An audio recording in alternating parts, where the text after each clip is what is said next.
This video is going to go over how to do a confidence interval in GeoGebra, where instead of starting from sample statistics, we're going to start from raw data.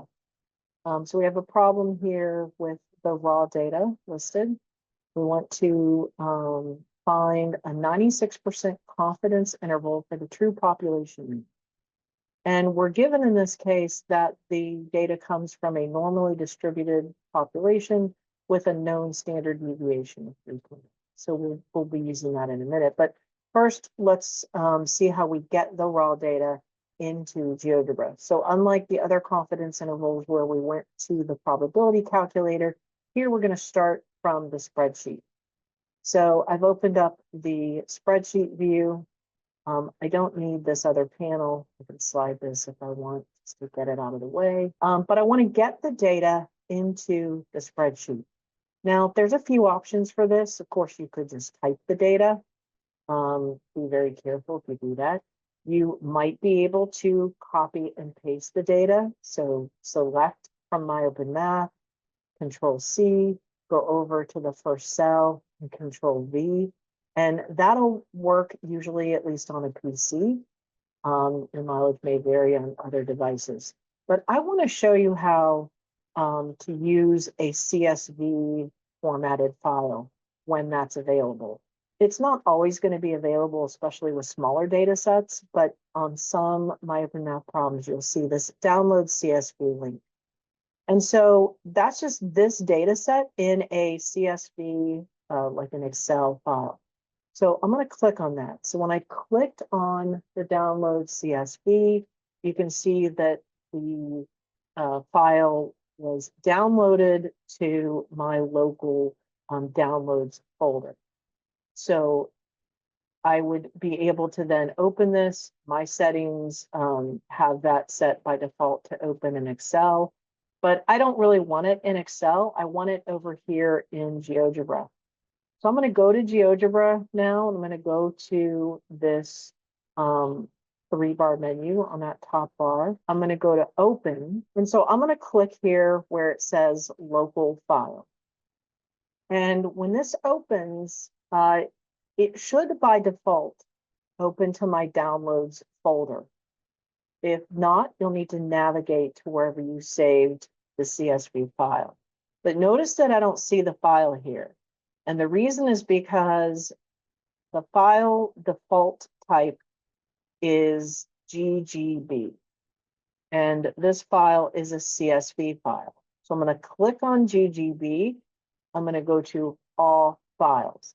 And now I see data. That's whatever the most recently downloaded file is, that's the file I want. So I select that, and then I click Open. It's going to prompt me to save before I open a new file.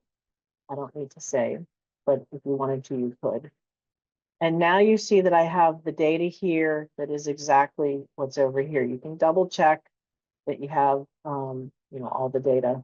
Now that I have my data, I'm going to use the raw data to construct a confidence interval. So now I'm going to select that data column. That's where my data lives. You can also just select the individual cells, but it's usually easier to just grab the whole column. It can be in a row. You can grab the whole row, and then go up here where the histogram icon is and click on that. And you usually will get this pop-up menu. If you don't, just double click it because you're trying to get to one variable analysis. So I'm going to select one variable analysis, and it's going to open this bar chart, which is not what I'm interested in. And I want to get to the statistics for my data.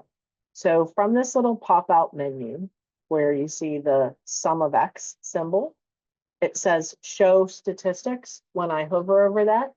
And that's what I want. I want to show statistics for my data set. And I can close that if I want. I can slide this over if I want. I don't need the bar chart.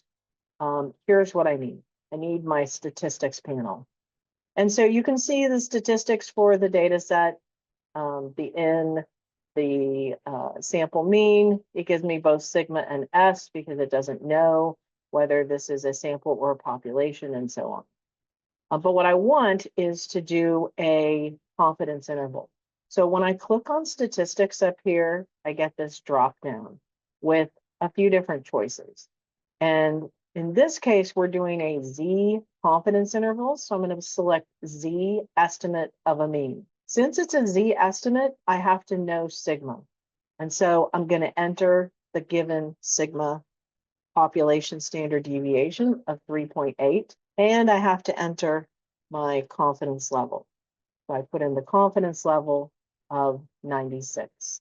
And as usual, it gives me my lower and upper limit for my confidence interval, as well as the margin of error and the plus or minus notation. So now I can put in my lower and upper limit. We want these to 1 decimal place. And of course, we're estimating a population mean. And so that's mu, and then click submit.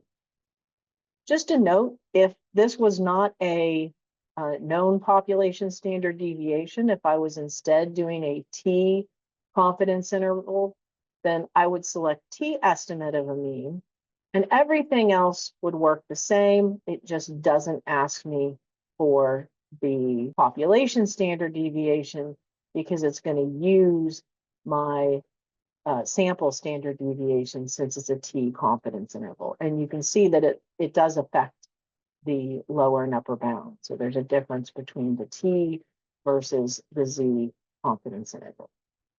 All right, that's how you do a GeoGebra confidence interval from raw data.